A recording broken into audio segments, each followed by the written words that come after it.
Alright, ayan, good day mga kamukha. Welcome back again dito sa aking channel. At for today's video ay pagbibigyan natin yung mga karamihan nagko-comment o kaya laging nagre-request na paano ba daw magluto ng gwinto o kaya paano ba daw magtunaw ng gold rush gamit yung uling. So, ito meron tayong gold rush dito. Ayan, so pagka ganitong maliit kasi, kadalasan ang ginagawa ko, niluluto ko siya gamit ang torch.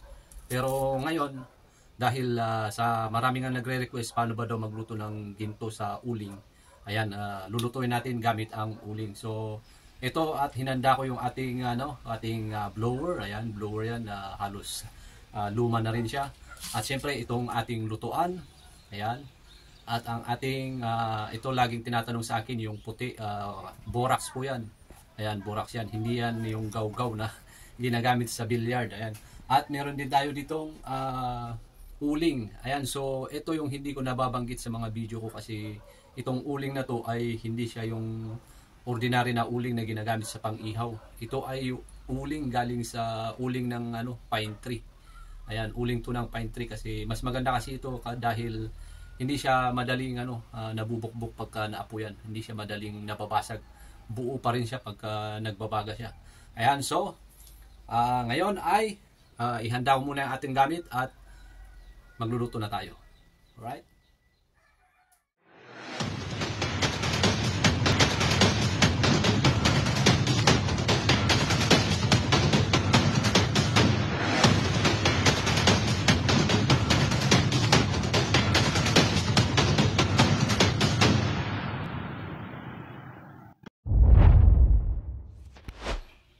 Okay, so before natin start yung ating video, eto muna.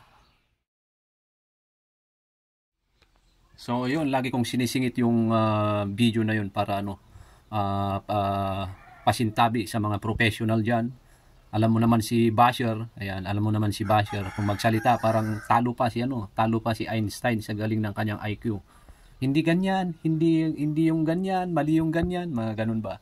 So yun, isisingit natin lagi yung video na yun para paalala lang. So kung magaling ka sa mga pagluluto ng ginto, huwag ka na lang manood sa akin.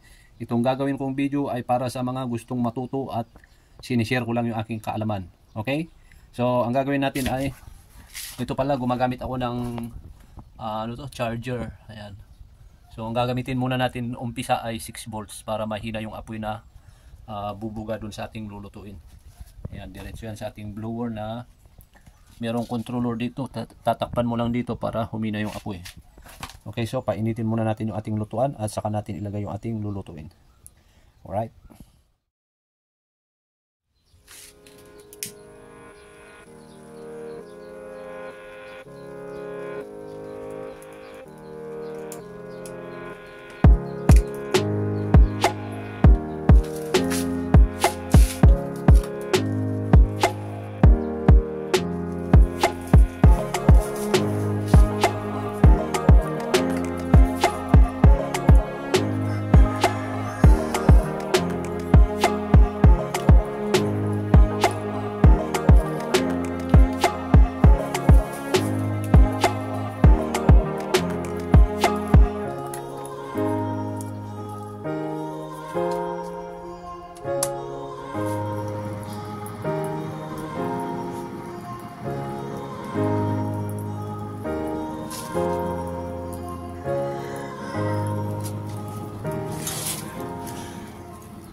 Okay, so dahil mainit na yung ating lutuan, ilalagay na natin itong ating lulutuin. Ayan, patayin lang muna natin yung apoy.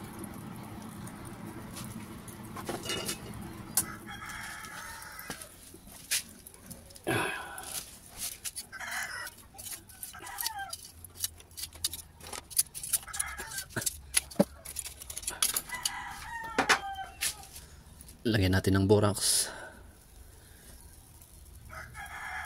Saan natin lagay ito? Munti kong hawakan .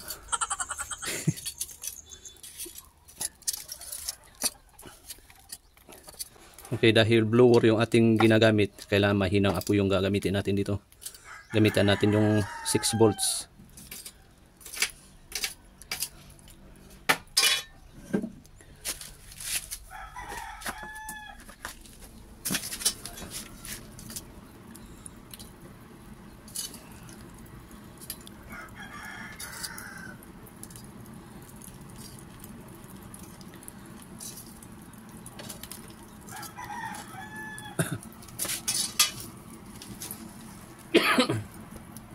Ayan, so sa pagluluto ng gamit yung uling, mas mabilis ito kumpara sa torch. Kasi ano pagdating sa init, mas mainit siya kumbaga sa torch. Yung torch kasi na gamit natin, maliit lang siya. Ayan.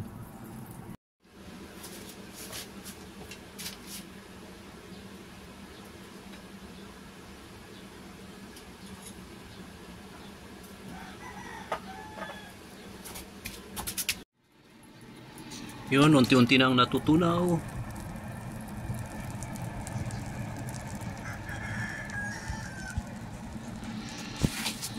Ayan. Medyo malabo sa camera. Ayun.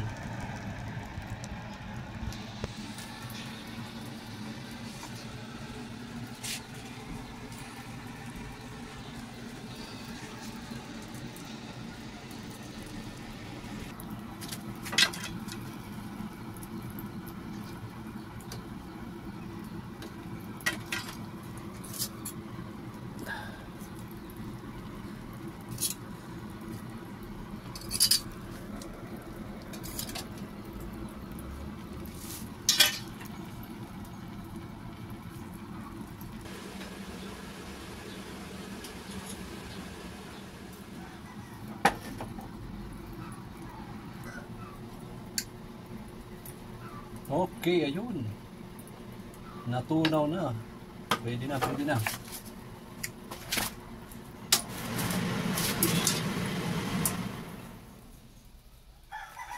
Iba yung napindot ko, pambihira.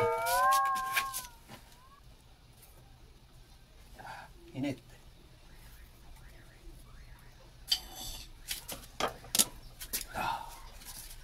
Init. Wow naman! Wow! Yun. Wow! Ito, migas na buraks. Ito siya maliwanag.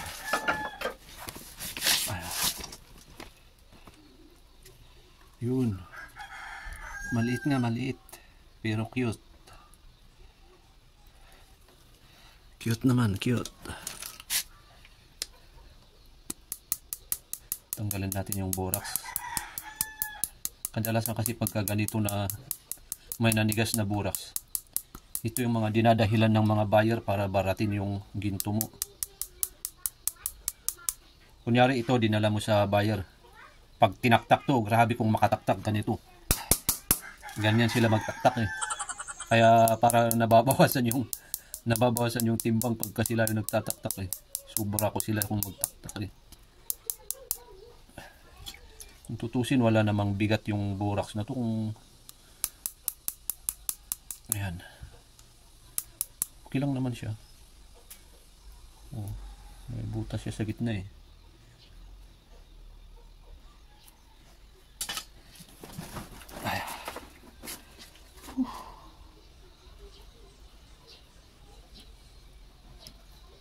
Ito yung pangit sa sa uling ka magluluto.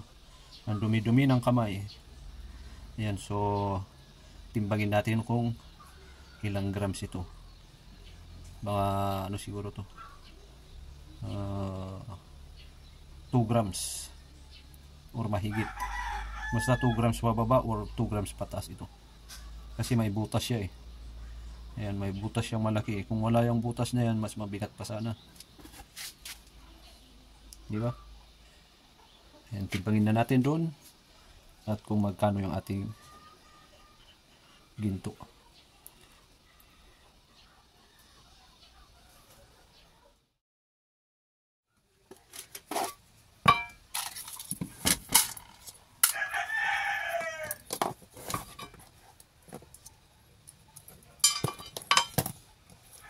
Okay, timbangin na natin.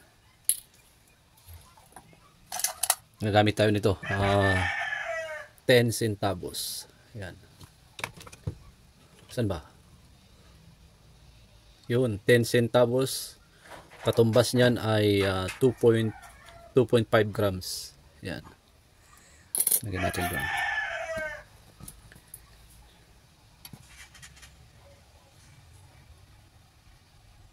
Mas mabigat dito, so bawasan natin.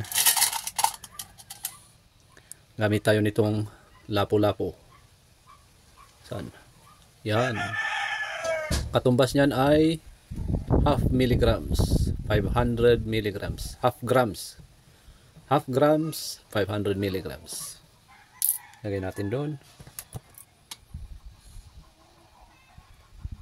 Sobra. Dahil sobra, gamitan lang natin ng palito. Katumbas ng isang palito ay 1 milligram. Lagay natin dito. Dalawa, lagay natin.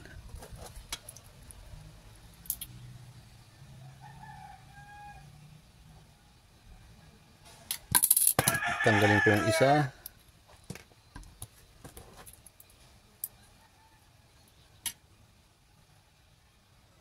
Oh, yun. Pantay na, pantay.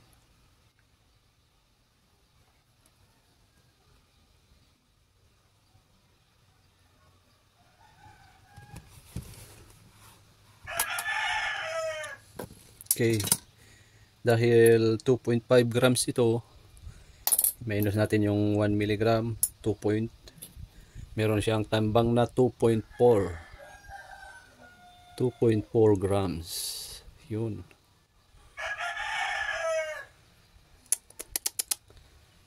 Tingnan natin kung magkano bayad. Kung sakali ibenta natin. 2.4. Sabihin na natin 2.3 kasi pagka nagbibenta kami nagbabawas siya eh. 2.3 times magkano? 2.8. Kahit sabihin natin 2.7. Ayun, may bayad na 6,000 pagka 2.8. 6,000 pa rin. Yun. Hindi na masama. May pambili ng bigas. Alright, ayan. So yun, sana nakapagbigay ako ng konting idea about sa pagluluto ng ginto sa uling. Ayan, so masasabi kong traditional way. Yung niluto pala natin na gold rush ay galing siya sa galing siya sa linang. Ayan, galing siya sa linang na ginaid ko kanina hanggang sa mapino para makuha natin yung kanyang ginto. So eto na siya ngayon. At subukan kong i-post to sa aking FB page o kaya sa aking community pagka may bibili. Siguro discounted na lang yung mga magko-comment dito sa video. Kung magko-comment ka dito sa video, mine ko na yan, sabihin mo, ibigay ko kahit 2.5. Ayan, so para fair, para bintahin mo na nag-comment ka sa aking video na alam ko na subscriber kita. Ayan, ibibigay ko sa inyo ito ng 2,500 per grams pagka nag-comment ka dyan sa aking video. At paunahan na lang kasi maraming sniper dyan. Ayan, so yun, maraming salamat at sana nagustuhan mo tong video ko. Kung nagustuhan mo, pa-subscribe na lang dyan at mas maganda, i-click mo yung notification bell icon dyan para yun, ma-update ka kada mayroon akong upload na video. Ayan, so maraming salamat at hanggang sa susunod. Action! Alright, ayan, so yun,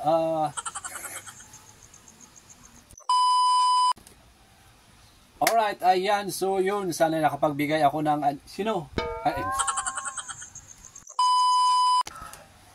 Alright, ayan, so yun, sana nakapagbigay ako ng kunting idea about sa